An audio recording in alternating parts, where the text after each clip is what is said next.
సహిత శ్రీ గిరిజాదేవి కాలభైరవ స్వామి క్షేత్రంలో అత్యంత వైభవోపేతంగా కార్తీక మాసాన్ని పురస్కరించుకొని శివుడికి ఇష్టమైనటువంటి వారం సోమవారాన్ని పురస్కరించుకొని విశేషంగా స్వామివారికి రుద్ర మృత్యుంజయ అఘోర పాశుపదాభిషేకం అదేవిధంగా మహిమాన్విత ఆకాశజ్యోతి ప్రజ్వలన గావించడం జరిగింది.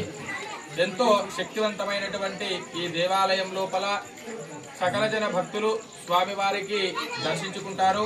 కొంగు బంగారంగా కోరికలను తీర్చేటటువంటి దేవాలయంగా ప్రసిద్ధి చెందుతున్నటువంటి దేవాలయం నారాయణఖేడ్ తాలూకాలో విశేషంగా రుద్రారం గ్రామం లోపల రుద్రుడి అవతారం లోపల ఇక్కడ శివుడు కాలభైరవుడు దర్శనమిస్తాడు.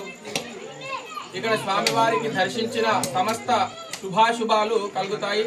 ప్రతి సంవత్సరం శ్రావణ మాసం లోపల 5 సోమవారాలు విశేషంగా పూజా కార్యక్రమాలు నిర్వహించడం జరుగుతుంది. ప్రతి సోమవారం కూడా స్వామివారికి విశేష పూజా కార్యక్రమాలు జరుగుతాయి.